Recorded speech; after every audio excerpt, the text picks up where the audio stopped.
Hi പ്രിയമുള്ള സുഹൃത്തുക്കളെ, ഖുർആൻ നമ്മുടെ സ്വന്തം ഭാഷയിൽ ഒരു തവണയൊന്ന് വായിച്ചാൽ തീരാവുന്ന പ്രശ്നമേ നമുക്കുള്ളൂ.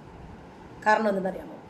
ഈ മതപുരോഹിതന്മാർ പറഞ്ഞിരിക്കുന്നത് പോലെ കാലത്തിനനുസൃതമായിട്ടുള്ള മാറ്റങ്ങളും മാറ്റത്തിരുത്തലുകളും ശാസ്ത്ര സാങ്കേതിക വൈദഗ്ധ്യങ്ങളും ഖുർആനിലുണ്ടോ ഇല്ലേ എന്ന് നമുക്കറിയാൻ പറ്റും. 6-ാം നൂറ്റാണ്ടിന്റെ ഗോത്ര പുസ്തകത്തില് ഈ ആധുനിക കാലഘട്ടത്തിന്റെ ചിന്തകൾ ഉണ്ട് എന്ന് പറഞ്ഞാൽ തന്നെ അത്ഭുതമാണ്. നമ്മൾ ഒരു 30 കൊല്ലങ്ങൾക്ക് മുമ്പ് ഈ കിണറ്റിൽ കിടക്കുന്ന പച്ചവെള്ളം നിങ്ങൾ വില കൊടുത്തു വാങ്ങേണ്ടി വരും എന്ന് നമ്മളോട് പറഞ്ഞിരുന്നെങ്കിൽ നമ്മളത് ഏത് രൂപത്തിൽ അക്സെപ്റ്റ് ചെയ്യുമായിരുന്നു? ഒരു 50 കൊല്ലങ്ങൾക്ക് മുമ്പ് ഒരു ചെറിയ ചിപ്പ് വെച്ച കാർഡ് ഒരു മെഷീനകത്തേക്ക് ഇട്ടുകൊടുത്തിട്ട് ഏതാനും ചില നമ്പറുകൾ അടിച്ചു കൊടുത്താൽ ആ മെഷീനകത്തുനിന്ന് പൈസ വരുമെന്ന് പറഞ്ഞാൽ ആര് വിശ്വസിക്കുമായിരുന്നു? കാലമേറെ മാറിയില്ലേ? ഇല്ലേ? അപ്പൊ അദൃശ്യ ജ്ഞാനം അള്ളാഹുവിനുണ്ട് എന്ന് പറയുമ്പോൾ സ്വാഭാവികമായിട്ട് നമ്മൾ ചിന്തിക്കും, ആധുനിക ജനതയ്ക്ക് ഉൾക്കൊള്ളാൻ സാധിക്കുന്ന എന്തൊക്കെയോ അതിനകത്ത് ഉണ്ടാകുമോ? സർവ്വസാധാരണം. പക്ഷേ ആ 6-ാം നൂറ്റാണ്ടിന്റെ ഗോത്ര ചിന്തകളല്ലാതെ മറ്റൊന്നും അതിനകത്തില്ല.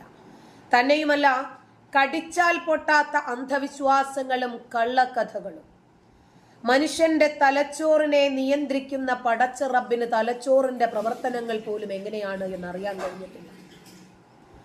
ഹൃദയം കൊണ്ട് ചിന്തിക്കുന്ന ഒരു പടച്ചവനെ സംബന്ധിച്ചിട്ടാണ് ഖുർആൻ നമുക്ക് പരിചയപ്പെടുത്തി തരുന്നത്.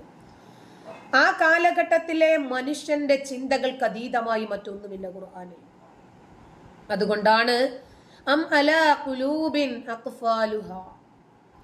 നിങ്ങൾ എന്താ ഹൃദയങ്ങൾ താഴിട്ട് പൂട്ടിയിരിക്കുകയാണോ? നിങ്ങൾ ചിന്തിക്കുന്നില്ലേ? ലഹും ഖുലൂബുൻ ലാ യഫ്ഖഹൂന ബിഹാ, ഹൃദയമുണ്ടായിട്ട് ചിന്തിക്കാത്ത ഒരു വിഭാഗത്തെ കുറിച്ച് ഖുർആൻ പറയുന്നുണ്ട്.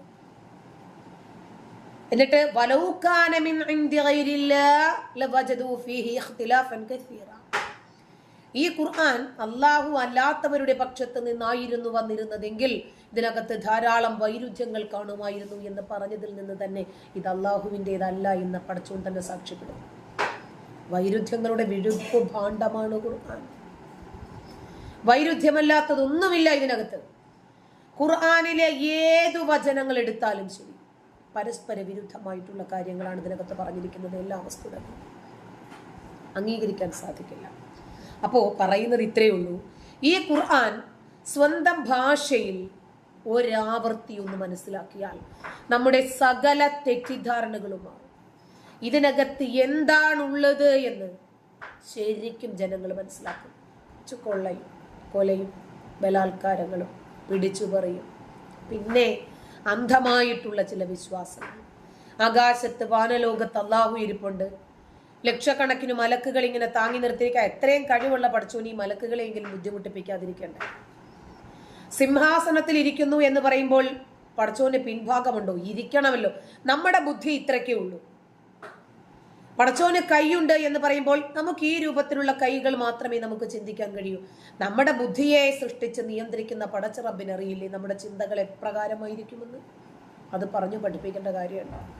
അപ്പൊ അതുകൊണ്ടാണ് പറയുന്നത്, ഇതൊന്ന് വായിച്ചാൽ സകല പ്രയാസങ്ങളും തീരും. ഇനി വായിക്കാൻ താല്പര്യമുള്ള ആളുകൾ ഒന്ന് കേട്ടാലും മതി കേട്ടോ. സമയം ഒരുപാട്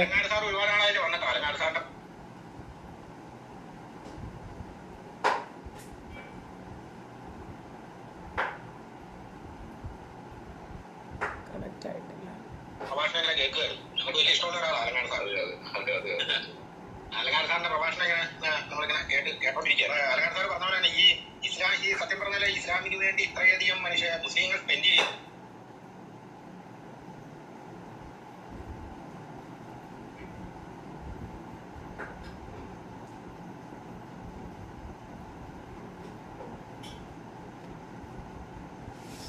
പോലെ വേറെ ഒരു മതക്കാരും അവരുടെ മതത്തിന് വേണ്ടി ഇങ്ങനെ സമയം സ്പെൻഡ് ചെയ്യും. തന്നെയുമല്ല, ജീവിതകാലം മുഴുവനും മതം പഠിക്കുന്നതിന് വേണ്ടി മാറ്റിവെക്കുന്ന ആളുകൾ നമ്മുടെ മതവിഭാഗമല്ലാതെ വേറെ ആരുണ്ട്?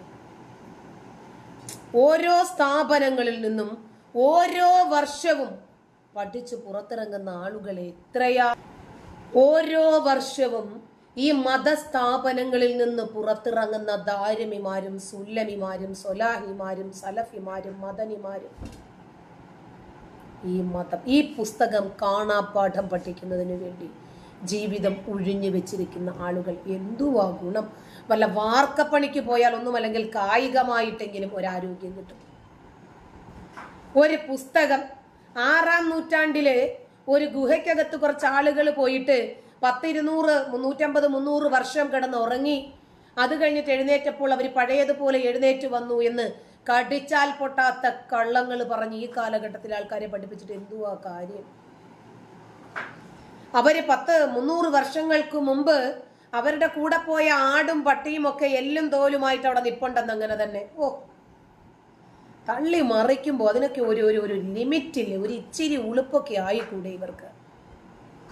വസ്തുതയാണ് ആലങ്ങാട് സാർ പറഞ്ഞൊരു വസ്തുതയാണ്. അതായത് ഒരു ചെറിയൊരു ഉദാഹരണം ഞാൻ പറയാം.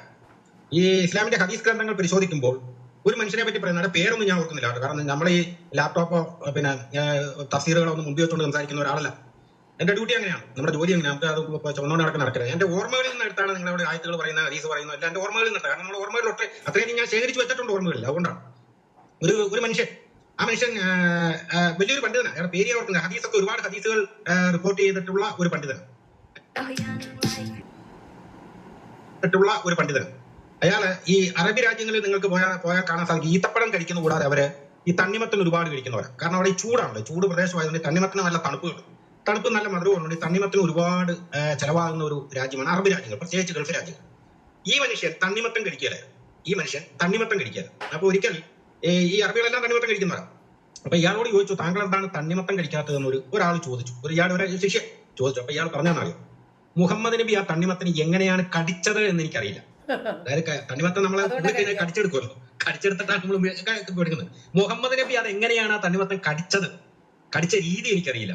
അതുകൊണ്ട് ഞാൻ സൂക്ഷ്മതയ്ക്ക് വേണ്ടി ഒഴിവാക്കുക. കാരണം ഇവരുടെ മതത്തിൽ പറയുന്നുണ്ട്, നിങ്ങൾ സൂക്ഷ്മത പാലിക്കേണ്ടവരാണ്. സൂക്ഷ്മത പാലിക്കുക ഒരു ആയത്തിൽ നിങ്ങൾ ഖുർആനായത്തെടുത്തോ, അതിലെല്ലാം സൂക്ഷ്മത പാലിക്കുന്നവർക്ക് അല്ലാഹു സ്വർഗ്ഗം തരും എന്ന് പറയുന്നു. ഈ സൂക്ഷ്മത എന്ന് പറയുന്നത് എന്താണെന്ന് ചോദിച്ചു കഴിഞ്ഞാൽ, എന്ത് പറഞ്ഞാലും പടച്ചോൻ ചില മേമ്പൊടിക്ക് വേണ്ടിയിട്ട് പുട്ടിന് പീരയിടുന്നത് പോലെ ചേർക്കുന്ന ചില പദങ്ങളാണ്. പടച്ചോൻ എത്ര കാരുണ്യവാനാണ്, പടച്ചോൻ എല്ലാം അറിയുന്നവനാണ്, സൂക്ഷ്മശാലികളോടൊപ്പമാണ് അള്ളാഹു സൂക്ഷ്മത ഇഷ്ടപ്പെടുന്നവനാണ്. ഇങ്ങനെ എല്ലാം പറയുന്നതിനോടൊപ്പം നീതിമാനായ അള്ളാഹുവിന്റെ കാരുണ്യബോധത്തെക്കുറിച്ചും അദൃശ്യജ്ഞാനത്തെക്കുറിച്ചും അള്ളാഹു ഏറ്റവും കൂടുതൽ ശിക്ഷിക്കുന്നവനാണ്. ഇതൊക്കെ പറയാനും പടച്ചോൻ മറക്കാറില്ല. എങ്ങനെയാണ് തൂറിയത് ആ രീതിയിൽ തൂറുക, മുഹമ്മദ് നബി എങ്ങനെയാണ് മുള്ളിയത് ആ രീതിയിൽ മുള്ളുക, മുഹമ്മദ് നബി എങ്ങനെയാണ് ഭക്ഷണം കഴിച്ചത് ആ രീതിയിൽ ഭക്ഷണം കഴിക്കുക, മുഹമ്മദ് നബി എങ്ങനെയാണ് സ്ത്രീകളെ ഭോഗിച്ചത് ആ രീതിയിൽ സ്ത്രീകളെ ഭോഗിക്കുക. അതാണ് സൂക്ഷ്മത എന്ന് പറയുന്നത്. അതിൽ നിന്ന് മാറിക്കഴിയുമ്പോൾ സൂക്ഷ്മത തെറ്റിപ്പോയി. അപ്പൊ മുഹമ്മദ് നബി കാണിച്ചു തന്നാണ് ഇസ്ലാമിന്റെ അടയാളങ്ങളും ഇസ്ലാമിന്റെ ആദർശങ്ങളും ഇസ്ലാമിന്റെ മാതൃകകളും എന്ന് വിശ്വസിക്കുന്നവരാണ് മുസ്ലിം. കാരണം ഖുർആനിൽ തന്നെ ആയതുണ്ട്, മുഹമ്മദിൽ നിങ്ങൾക്ക് മാതൃകയുണ്ട് എന്ന് പറയുന്ന ആയതുണ്ട്. അപ്പൊ മുഹമ്മദ് ആ നബിയിൽ നിങ്ങൾക്ക് ഉത്തമമായ മാതൃകയുണ്ട് എന്ന് പറയുമ്പോൾ മുഴത്തിനു മുഴമായും ചാണിന് ചാണായും പ്രവാചകനെ പിൻപറ്റണം. പ്രവാചകൻ ഇത്ര ചെയ്തെങ്കിൽ അത്ര അങ്ങനെ ഒരു വിശ്വാസിയെ സംബന്ധിച്ചിടത്തോളം പാടുള്ളൂ. പ്രവാചകൻ വെളയിലൊക്കെ ആയിരുന്നല്ലോ, അന്ന് യൂറോപ്യൻ ടോയ്ലറ്റ് സംവിധാനമൊന്നുമില്ലല്ലോ. പ്രവാചകൻ തൂറാൻ പോകുമ്പോൾ കുത്തിയിരുന്നത് എങ്ങനെയാണ്? പ്രവാചകൻ എത്ര തവണ മുക്കിയിട്ടുണ്ട്? ഇതൊക്കെ സുന്നത്താണെന്ന്. നബി ചെയ്തതുപോലെ ചെയ്യണം. പ്രവാചകന്റെ ജീവിതത്തിൽ തള്ളാനുള്ളതൊന്നുമില്ല, കൊള്ളാനുള്ളതേ ഉള്ളൂ. ഇത് പഠിപ്പിക്കുമ്പോഴാണ് ഈ വിവരക്കേട് നമുക്ക് തുറന്നു പറയേണ്ടി വരുന്നത്. അപ്പോഴാണ് നമ്മൾ മുർത്തദ്ദുകളാണ്, മതനിഷേധികളാണ്. ഈ മതത്തെ നിഷേധിക്കാതെ പിന്നെ എന്തോ ചെയ്യണം? പൂവിട്ട് പൂജിക്കണം. 6-ാം നൂറ്റാണ്ടിന്റെ ഗോത്രചിന്തകളിലെ ഇന്നും കോട്ടിട്ട് ബിരുദധാരികളായ ആളുകൾ ഇതിനെ വന്നിങ്ങനെ വെള്ള പൂശുന്നത് കാണുമ്പോൾ അവരുടെ വിവരക്കേടെന്നല്ലാതെ അവരോട് സഹതാപമല്ലാതെ എന്തോ പറയാനാണ്. നന്ദി.